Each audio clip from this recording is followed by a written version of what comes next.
When the media covers business acquisitions, it's usually only for huge deals involving VC backed companies. Coverage of mergers for small, bootstrapped businesses is almost non existent. That's where They Got Acquired comes in. Launched in 2021, it focuses on acquisitions in the $100,000 to $50 million range. Recently, it put out a detailed research report specifically focused on acquisitions of media outlets, which are typically sold at lower multiples than other kinds of online businesses. In an interview, founder Alexis Grant walked through the experience she had selling two of her own media outlets and explained the steps a current media entrepreneur should take to maximize the selling price for their own business.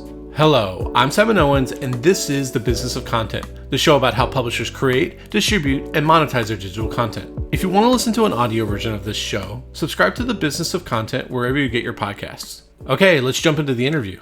Hey, Lexi, thanks for joining us. Yeah, happy to be here. So you're here to talk about, all the ways that, someone who owns their own media company who's looking to sell, how they can kind of set themselves up to, have the best experience and have the best outcome from both the financial and I'm guessing also just, being happy with this thing that they've worked so hard on, like leaving it with, another entity to control it. You have both experiential, uh, background in this, but and also journalistic. Let's talk about the experiential thing first. So you've actually sold a few of your own content businesses, basically, right? Yep, exactly. I've gone through this twice and two slightly different experiences. The first was an acqui-hire. I was running a small content agency, and myself and my team went in-house with the buyer. That was in 2015. And then a few years later, I sold a content site. It was a site for writers, and it was more of what's called an asset sale, where you kind of transfer the asset from one person to another. And I was able to step away after that. But yeah, Yeah. yeah, go ahead. Well, the acqui is like interesting because I think there are some people out there who might like really enjoy what they're doing, but they're just like, I can't juggle. I need someone to enhance my business. So they want to sell, but they want to keep working on it. Like, do you think Mhm. most people want to walk away after a sale, or are there a significant number of people? Because you talk to entrepreneurs all the Mhm. time who are looking to sell. How often do they want to stay on to the entity after they get acquired? Because like for Yeah. instance, my business, I think like I lack in some kind of business skills to where I'm under monetizing my content. So if the right buyer came along and was like, "Hey, we're going to supercharge what you're doing, but we still want you as kind of the main content creator in the face of it," I would certainly take that phone call. What's kind of Yeah. your sense with like with business owners? I mean, it can go both ways, and it's really dependent on what you want. But I would say more of the people that I talk to do want to exit the business. Like they want to sell it because they've had a life change and they don't want to run it anymore, or they're just burnt out, or they want to do something different, Hmm. or they just recognize that it's a good time to sell and it could work out in their favor. But there are certainly people like you who, they want to keep running the business, and sometimes they recognize that having a buyer that can help them build a business might be a good partnership. So yeah, you can go kind of either way. It's good to know what you want though going in, if like keep an open mind to the possibilities, but if you have an idea of what you want, that certainly helps. Yeah. And then with the business that you owned, it was called The Right Life. Did like you had to position it in a certain way in the sense of like you were kind of just running it kind of as a side hustle. In fact, I think you had hired someone to just kind of be running it while you were working on other stuff. But your feeling when you were going in to sell it, right, was that it wasn't very well monetized, and that the way that you were going to position it was that this brings in a lot of traffic, it's high value traffic, but whoever buys this would need to like you wouldn't be selling just on the revenue that you were bringing in at the time. So yeah, you're talking about my second sale, which was the passing over of a website. Yeah. And yes, you're correct. So it was basically after my first business was purchased, I went in-house with a buyer. And so Hmm. there was a bunch of years there where I wasn't working on this other project that I had, which is called The Right Life. It was a website for writers. And um, we were basically making enough money to cover the person who was running the site so it could keep growing. And so over the years we built a really great audience, and we did very well in SEO.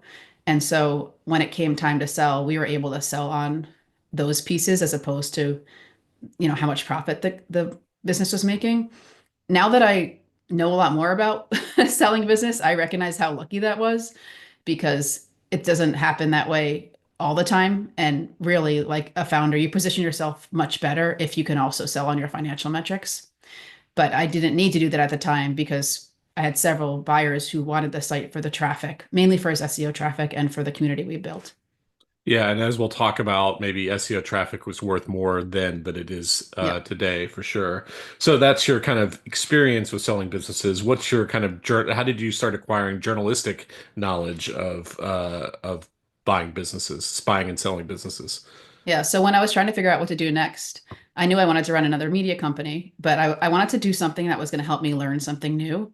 And obviously, I understand the pain points of going through an acquisition because I've gone through it twice myself.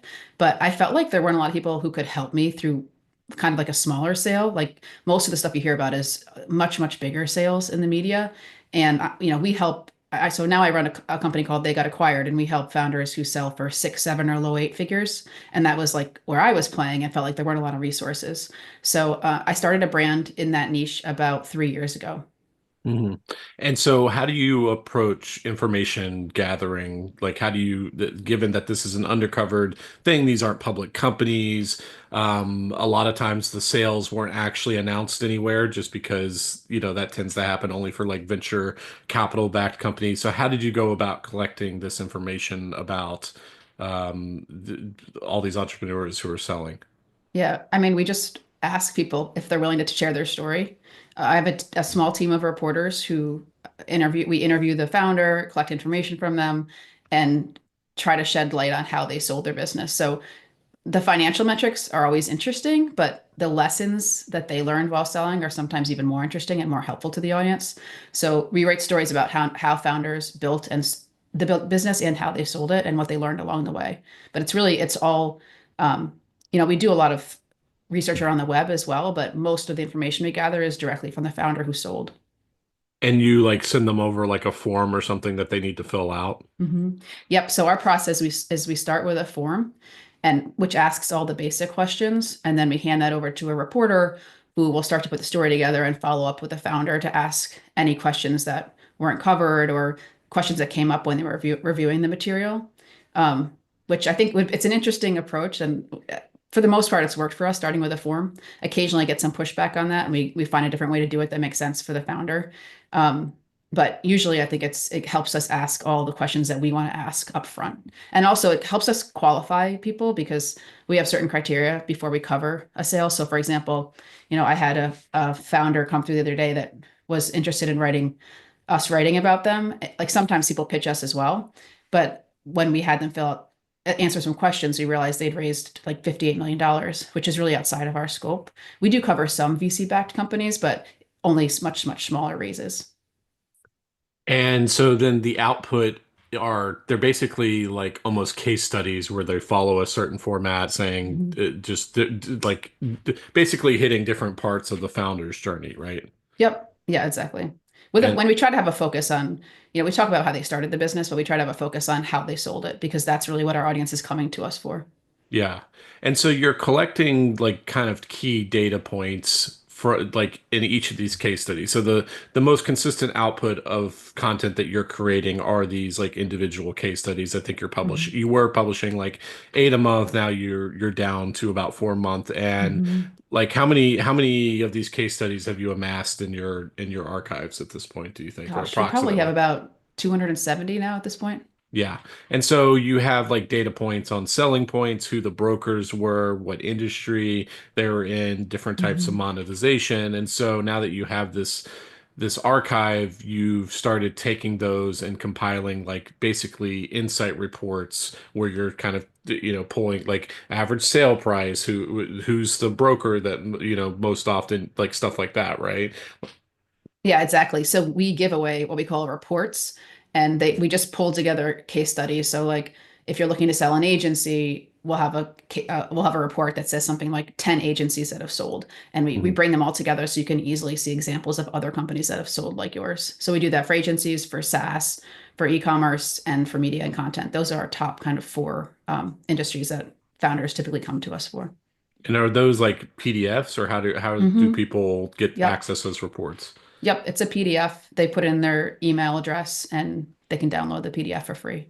And So I it's know, been, yeah. yeah. Sorry, keep on going. I say it's been a great lead generator for us. Yeah, Or, so it's your model, your business model has changed over time. Like when you first hmm. started releasing these reports, you were selling them, like you were building up Hmm. the release, maybe like creating a freemium, like lighter version to kind of promote it, but you were selling it for like a few $100s or something like that. Yeah, initially we tried selling different versions of it, and then we've also at certain times had sponsors sponsor it, and sometimes we Hmm. still do that. But typically, what I found is it's better to give it away. I mean, if we have a sponsor sponsoring it, we can do that, but it's better to not have the end user paying for it because we get so many more downloads, and it's generally helpful to our audience. So I want to get it in their hands, and that gets those people onto our email list. And so, since you're not really selling access to content and you've kind of started pulling away from the sponsorship, how do you monetize now? So primarily in two ways. We do still do sponsorships, but we Hmm. have other things that people can sponsor, not just the reports. Um, for example, we have a newsletter. That's basically where most sponsors start. And then we also do referrals. So we have a matching program where if a founder wants to sell a business and they're in a certain place where it makes sense, we will match them with an M&A advisor who has sold their type of business before and comes recommended by the founders that we've interviewed. Hmm. And so, and you get like a commission or something like that. Yep, if they choose to sell with that advisor, we get commission when they sell. And how did you create a funnel so that you're pulling people into that referral system? The founders, you mean? Yeah, how do these founders learn about your kind of services and stuff like that? Well, I mean, all sorts of ways. They come in through the reports. They might come Mhm. in through LinkedIn. Um, Is there like a typic landing page, or is there a pop-up? Like what how are they discovering that you also offer this uh, service? so most people come through our newsletter. So we get them Yeah. onto our newsletter, and then we explain. I try to. We actually segment people really well when they come in. We ask a lot of questions like, where are you in your journey? Like if they're just still really focused on building a business versus, oh, I really want to sell in the next year, then we have different newsletters that will go out to different types of people. And so Mhm. we try to catch people when they're looking to sell and say, hey, and it's not just the M&A matching. It's also like, how can we help you generally? Like I do a lot of free calls with founders who want to sell and help them figure out like what's the best approach based on the size of your business, the type of business and your personal goals. Mhm. But yeah, sometimes we get people when they come into the newsletter, then we will hopefully feed them the right type of content they need, and then they get in touch. But alternatively, we do have a number of forms on our site where sometimes people come in directly. So they might request a call with me directly to just talk about how to sell, or they might request a, a broker, like a broker or advisor recommendation directly. Or we also have a free valuation calculator on our site. They might use that when we also get in touch with those people and say, hey, now that you know have an idea of how much your business is worth, are there other ways that we can help you in that process? And how's the handoff, the introduction happen? It's manual. Yeah. So, we have a list of advisors that we work with and that we have vetted. Hmm. And I'd say I talked to about 90% of the founders that we end up referring. Hmm. Um, there are some that I talk to only via email if that's their preference, but usually we try to get on a call and that way I can help them more holistically as well. And not just like it's not like a transactional thing where I'm just making this recommendation. But if it works out that they're in this place where they would like one, then we actually handpick who's the best fit for them and then we introduce them. And usually if if possible, we introduce them to two or even three advisors because it's a good idea to talk to several and see which one like feels good to you, who's the best fit. But yeah, it's a manual introduction. Yeah. So these advisors know that you're not wasting their time, that you've actually gotten on the phone with these people and have pre-vetted them and everything like that. Yeah, we only send leads that meet their criteria, so we know for all of our advisor partners, we know what types of founders they want to work with, and we would only introduce them to those types of people.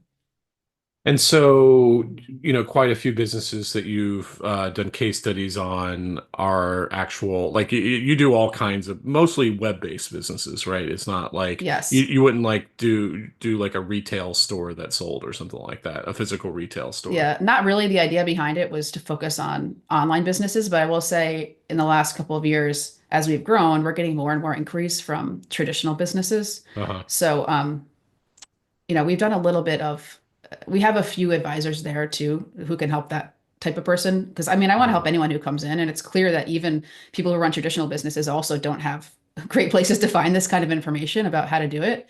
Yeah. So, yeah, the goal is to help whoever comes in, but our resources are best for online businesses. Yeah, and that spans online consultancies, SaaS businesses, Hmm. I'm guessing e-commerce businesses, Hmm.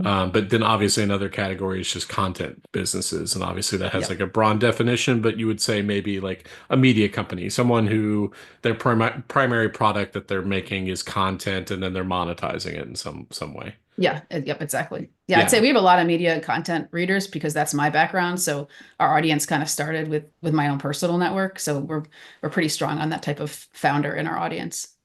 And then did you recently compile a report of content businesses or? Yep. Yeah, we have them on our, you can find it on our site. It's theygotakquired.com/reports. And Mhm. there's a bunch of different ones there. We have a media and content report. We also have a report on newsletters specifically, and lots of other types there too. So, what are some of the key differences of someone who's looking to sell a media company versus like a SaaS business? Like, what are the things that they need to consider, like that's different that they need to consider? Yeah, good question. Um, well, the biggest one is the way a company is valued. It's valued on lots of different things, but a key piece of that is well, it's on a sale multiple. So it could be a multiple of EBITDA, usually is what we're talking about, like multiple of some of profit. Hmm. So SaaS businesses tend to be valued on a higher sale multiple than most of the other businesses that we serve, really. So already, like if you're not a software, you're starting at a little bit of a disadvantage when you sell, just because you're probably not going to get as high of a sale multiple as a software business. Um, so when I think about the differences between the types of business, that's one that comes to mind. Um, Another piece that's really interesting with media businesses is like how they're monetized. So not all revenue is created equal when you sell. If you have a form of recurring revenue, that's going to give you a much higher sale multiple. You're gonna sell for a lot more if you have revenue that's predictable and recurring. And you think it makes sense. Like if you think about it from your perspective, that means you have a lot less risk in your business, and a buyer wants to have less risk too. So if they can buy a business that has recurring revenue, that's always like really the most appealing piece for a buyer. And what's considered recurring revenue? Just subscriptions, or are there other kinds? Well, there are lots of different kinds, but for media content businesses, typically it's subscriptions. Hmm. Um, I'm trying to think of other examples. I mean, it could be yeah, I guess it's a subscription. If you have Yeah. e-commerce, you could have a subscription box or, um, if you have a software, you have a subscription you pay for a software every month. So anything that where they're paying repeatedly, and it might be, and for an agency, a recurring revenue could be clients that are on a repeating retainer.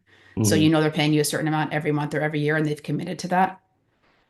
So if a buyer is looking at two media companies that have roughly the same amount of revenue and traffic, Mhm. but one is primarily sponsored through sponsorships and the or primarily monetized through sponsorships, and the other is primarily monetized through subscriptions, Yeah. they will value the subscription company as at a higher valuation typically.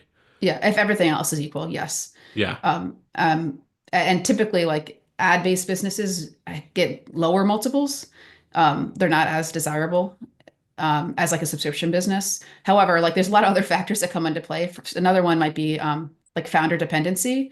So if you have a business where they have subscription revenue, but it's all based around one person, and both operationally and in terms of like the brand, that's going to affect the valuation as well because it's a risky play for the buyer. Whereas if you have like an ad-based business that isn't founder dependent, then that might sell for more.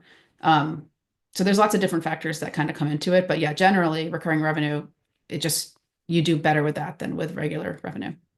Yeah, so like a lot of media businesses these days are started at on personal brands. Like my newsletter Hmm. is simonowens.substack.com, Hmm. and you're kind of talking about how kind of the goal with a lot of these acquisitions is for the founder to kind of step away and just kind of hand it off to the person. Hmm. So my business as it currently stands right now would not look very attractive to a buyer, right? Because they would be sort of like maybe acquiring my email list, but like they would look at my business and be like, well, people are subscribing to your newsletter or are becoming paid subscribers because they want to access your brain specifically. Yeah, that's right. I mean, unless there's like an acqui-hire situation where they're buying you for you, Hmm. and you're going in-house and committing to stay on with them for a Yeah. longer period of time. Hmm. Um, Traditionally, personal brand businesses have like always been considered unsellable. Hmm. But we're seeing that changed a little bit, and I've noticed a few stories lately, and a couple that we've covered, where the founder has been able to sell a company even though it was attached to their personal brand. And I think a personal brand in two different buckets. One is like operationally, is the founder doing everything, or do they have the team that's doing everything? And then second is the actual branding of the business. And they both bring their own kind of unique challenges, but generally speaking, if you have operational independence from the founder, it's easier to sell because um, the team can keep doing that even if it's based around your likeness and your name. But in the stories that we've covered, there's different ways to kind of transition away from the founder, and then in some instances, the founder decides to stay on, so they're staying on anyway, so it's not as much of an issue. But they might have for example, a big earnout tied to their sale. Like they might get paid a little bit up front, but then they're getting paid out over time because they have to stay with the brand to actually get paid. Because otherwise the buyer doesn't reap the benefits of the sale. Yeah, the way that I've always thought it is that it's a relatively easy problem to fix because like I always thought like if I were wanting to sell my business, what I would do is about a year out from then, I would rebrand so that it was no longer based on my name, give Hmm. it something more generic, and then start bringing on contributors or something to like make it so it's less about who I am. And I guess it's harder to do if you're running like a video channel because it's based on your face. Hmm. But I've definitely seen like some big YouTube channels that have introduced new co-hosts and stuff like that and Yep. made it like more of a norm that like you see lots of different faces on the YouTube channel or the podcast Hmm. or something like that so that the audience is growing used to that prior to the sale so that when the one person steps away it's a little bit less jarring. Yeah, exactly. There's ways to do it, but it takes a lot of preparation and you have to think about it ahead of time. And Mm-hmm. and really what the buyer wants to see is that ideally you've already made the transition Mm-hmm. because then they know that it actually the business still works in its new format. Yeah. Sometimes buyers are willing to make the transition with you, and that's great too, but that means they're taking on a little risk, so they may pay a little bit less for that or hold some money back in an earnout. Yeah. So you talked about like, when you sold your business, it was hugely dependent on SEO. Like that was where you were getting most of your Yep. traffic. What do you think the state of the SEO dependent business is today? It's totally different. Yeah. So this business I sold was in 2021, Hmm. and like during the pandemic, like from 2020 to early 2022 was like, a boon for like online businesses. You could sell at really high multiples because everyone wanted to bring things online. And I mean, looking back, I timed it very well. I didn't realize that, but at the time, it worked for me when I wanted to sell.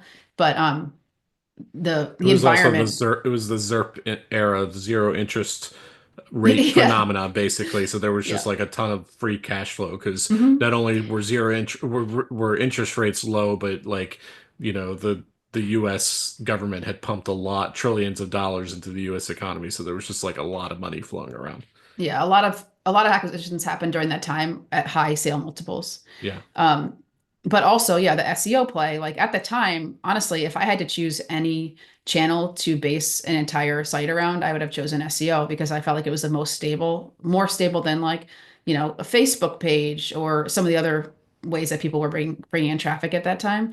But Mhm. now that's completely changed. And now I think any buyer would think twice before buying an SEO dependent site. Um, Unless they have like a specific need that they're trying to fill. That's why I mean, it really makes sense to diversify now because not only just, I mean, founders know this, who people who are running businesses, they feel like they need to because if they're losing SEO traffic, but it's also like from the buyer perspective, it's just really risky. And so, like, what do they value more than? Like, I'm guessing email lists and stuff like that, to where you're like, where you can actually own more of the audience. Yeah, I would say email lists for sure. I would guess like evergreen archives are also would be valued higher than something that's like more newsy and topical, just because you can continue to mine that content, for years in the future, and it doesn't have as much of diminishing returns. Yeah, I mean, I would not think of this is hard to say out loud in like a media with a media audience, but I don't think of like the content itself as having that much value at all, to be honest. Like maybe a little bit, but it's really can you are you driving leads or how are you making money? And that's what the buyer's going to care about. And if they're buying you for audience only, if that archive of evergreen content is continuing to bring new readers in, then it becomes valuable. But if it's not, if it's just sitting there, then it doesn't really help your case. Yeah, I mean, like I think like they got acquired. Like you have just this huge your archive of case studies, and those case studies that you were publishing on day one are Mhm. probably almost as valuable now as they were then, versus selling like a straight finance newsletter that's just covering what's going on in the markets. I don't know, maybe Mhm. it's my personal bias, but like if I were looking to acquire something, I would think, oh, that's a deep archive of content that will Mhm. I can continue to find new ways to kind of mine that content in interesting ways, versus something that people read and then delete almost immediately, Mhm. and has no actual informational value for like longer than 24 hours. I would think that there was a difference there. Yeah, I mean, there is a little bit, but it's really only if people are still reading it, or if the SEO is working, or you're using that content in some way. It's kind of how you use it. Yeah. But just having it sit there, just the fact that it exists, it's not really that valuable to most buyers, which again is like a hard thing to say to those of us who love creating great high quality content. But Hmm. for the buyer, it's really it might be about the audience and that's about the people, right? And they come to you for the content, so maybe it plays a role there. But are you getting the people you want, or it's about the cash flow? Is the business bringing in the cash flow you want? Yeah. So what is the kind of checklist then that you would recommend anybody thinking about this to implement, and how far in advance should they get started on this checklist? I mean, the earlier you start, the better. If you could Mhm. think about this in advance, you're going to position yourself way better. Certainly, if you decide I'm burnt out and I want to sell tomorrow, you can do it. But if you have time to think about how to make your business more appealing, Mhm. then it's always worth doing. So, like we talked about one, which is recurring revenue. If there's a way to get recurring revenue in your model, I would do it. Um, Another one is so growth actually highly impacts sale multiples. So if there's a founder who's, say, two businesses are making $1 million in profit, um, but one of them is growing at a much more rapid pace than the other, that growth rate will drastically impact how much they sell for. So this is one mistake sometimes founders make is like they obviously if your company's doing great and keep growing and you want to keep running it, that's amazing, go for it. But don't wait till it plateaus to sell because you will get more for it if you sell it when it's still growing. So that's the second piece. Trying to think what else. Well, we talked about the founder dependency. That's another one that you want to think about early if you can. Um, I think those are the main ones. I mean, there's other pieces like, for example, you want to get your finances in order, get your books in order well before you sell if you can, and that's something you can do ahead of time so that when you do go to sell, you're representing accurately what the business looks like. What about like proactively looking for buyers? Like trying to nurture like you probably know a lot of the players in whatever niche you're covering as a Hmm. business.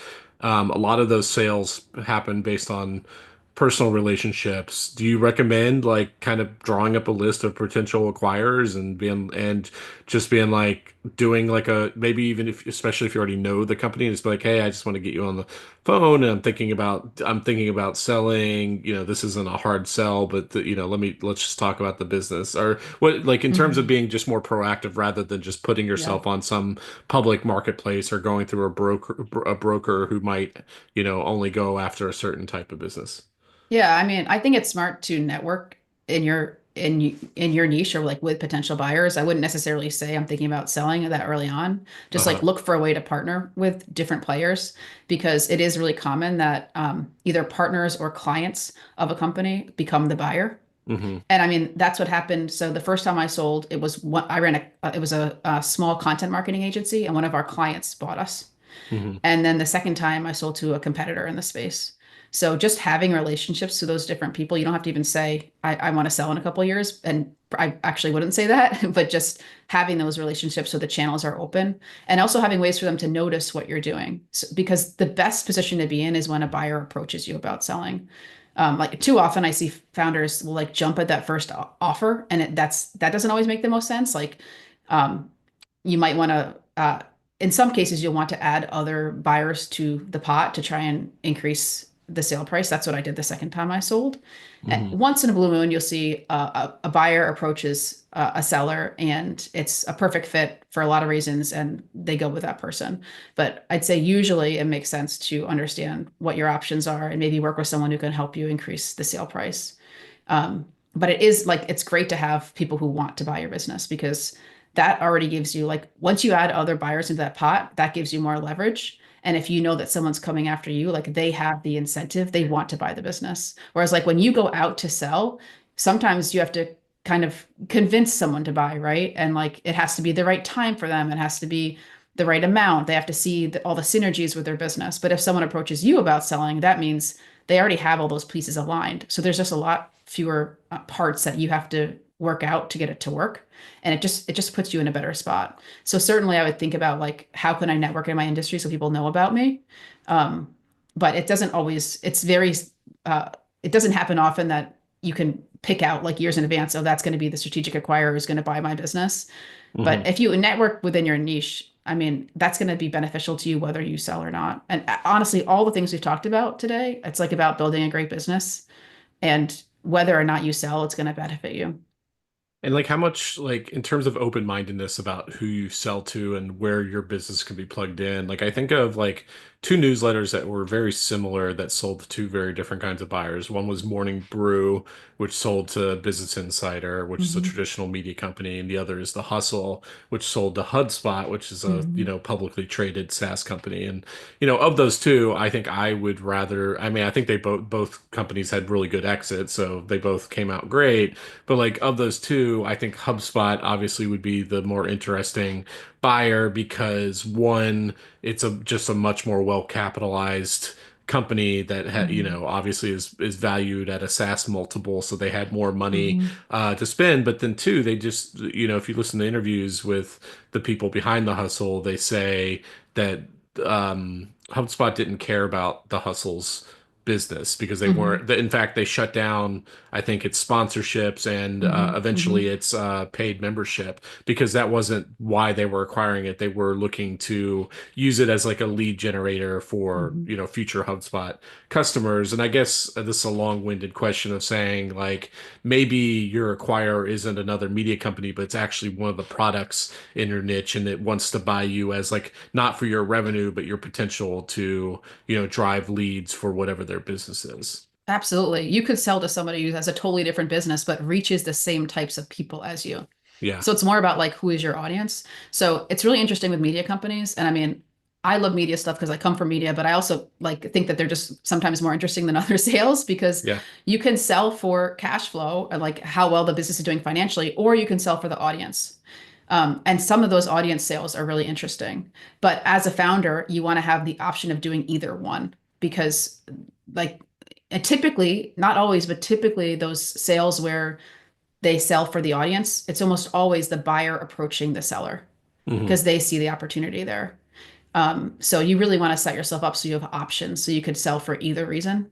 And that's going to help you get more when you sell. But yeah, it is really interesting to see like that media companies are really the only type of company that has that um, additional avenue for selling, right? Where the audience itself is valuable. I mean, an e-commerce company might have that if they have an email list, for example. But yeah, media companies are really unique in that way.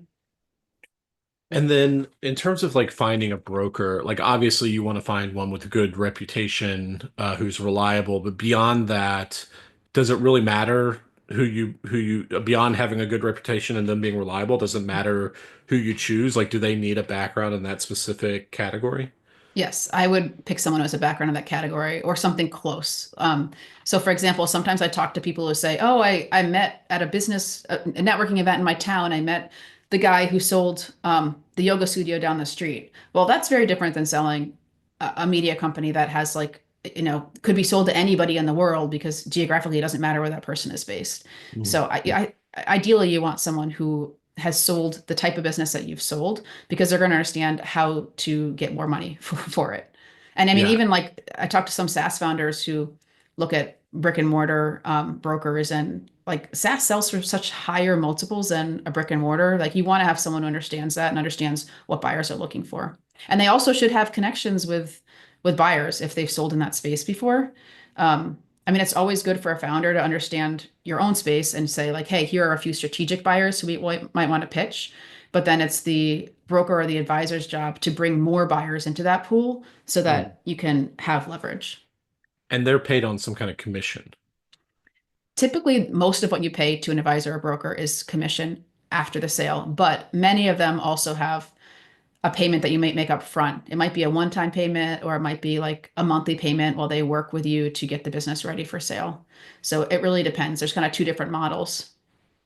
And what are they doing for you? Or are they helping you to put, are they putting together like a pitch deck? Like what kind of like actual material, like other than the reaching out to people, like what are they doing to kind of prepare to position the company for selling? Yeah, they should help you optimize or think about how, well, if you go to them in advance, if like you're saying, if you find someone who you want to work with and you want to sell within the next year, for example, an advisor might work with you ahead of time to say, hey, here are the things you can do to make your business more valuable. But when it comes to the actual sale, yes, they should help you with the positioning. They'll help you put together like what's known as a data room or a SIM. So like everything you need to do to show the value of this business. Um, and then they do find buyers, but a lot of people make the mistake of thinking that an advisor's only job is to find buyers. And really, there's so much more than that. Like they should help you negotiate the sale and make sure there's favorable terms for you, especially if you have something like an earnout, for example, or there's something interesting about your sale. Like you want someone who's negotiated that before to help you understand, um, how to do it best. But I mean, it doesn't, I say that and like, I think we should also throw in the caveat that it doesn't always make sense to work with an advisor. And especially like, I typically recommend for founders who are bringing in more than $500,000 in revenue to think about an advisor. Because if your business is smaller than that, um, it might not be worth it. I mean, we have supported founders who've sold through advisors who have made less money than that, and felt like it was worth it because maybe they wouldn't have sold the business otherwise. Um, but generally, like the bigger your business gets, I think the more important it becomes. And how much is the advisor like kind of like working on like a marketplace type of ecosystem of like listing your business somewhere versus more aggressively going at like strategically going after individual companies? Yeah, it should be a combination. Hmm. But a lot of the founders I've talked to say like, they're usually expected to bring a list of strategics to the table, like other players in their space or potential buyers. Um, but it's hard to get a strategic interested um, as a seller. Like it can be hard. In fact, like I think most of the strategic deals happen when the buyer approaches the seller. And so it's often like a kind of a long shot when you do that when you're looking to sell and they haven't approached you. And that's why it makes sense to also put other types of buyers in the mix. Um, so whether that's direct outreach, or letting a network of buyers know, which most advisors have some means of getting the word out to their network. Like either they work for one of the brokerages that have their own list, or a lot of the smaller brokers will also list on Biz Buy Sell to get people there who are interested and kind of just to add people to the pool. And like, how often are the buyers like just other small to medium sized businesses or investors versus obviously we have like rising prevalence of like private equity backed funds, and there are Hmm. some specifically for, buying up certain categories of media businesses because there's some like, there's some kind of synergistic Hmm. thesis that they're going on. Like there's like Yeah. recurrent ventures, red ventures. I talked to one who just buys up e-commerce type websites because they're trying to reduce the customer acquisition because they also buy up like Hmm. actual e-commerce platforms and stuff like that. How much is that a component of the buyers that you're seeing in your database versus just kind of other small to medium sized businesses? I mean, there's both. It really depends on the size of your business. So, as the business grows in size, different types of buyers become available to you. Like if Yeah. you have less than, say, $2 million in revenue, a private equity firm probably isn't going to be interested. Um, but it really depends on like what kind of business you're running. And yeah, I guess mainly what kind of business you're running and what the size. So like if you're selling a smaller business, like under $1 million in revenue, it's more likely that possibly an individual might end up buying it. Um, Typically, if it's not an individual, it'll be a company that's at least like one rung higher, one step bigger than the company that you're selling, right? Because they have to have the funding to be able, and not only that, but the infrastructure to be able to bring in whatever they're buying. Assuming that your goal is to ultimately walk away from the company, how should you try to handle the transition or try to, in the contract, make it so that there's a reasonable amount of labor on your part to do the handoff, but that you're not, obviously there for the next 10 years or something like that? Like, what's kind of the Yeah. reasonable structure to do that? I mean, as a seller, you want to get as much cash up front as possible. That sounds obvious, but you really don't want too much of the cash to be tied up in an earnout where you have to earn that over time because that's risky. Like many of the founders never end up staying for their whole earnout and they don't get all that money. It's Mhm. pretty common. It doesn't work out for one reason or another. Um, the best thing you can do for yourself is to make the business not dependent on you. Because if it's not dependent on you, then you can make the case that you don't need to stay on and there's no risk for the buyer and not keeping you there. So agencies are a good example. Most agencies have an earnout because typically the founder helps run things in some way. But we wrote a story about a woman named Jody Cook who sold a social media agency and she had worked really hard to get herself out of the business and her team was running the company at that point. So when she sold, there was no reason for her to have to stick around and she was able to leave without an earnout. That's pretty unusual, but it all comes back to like the work that the founder does ahead of time to try and operationalize the business without them.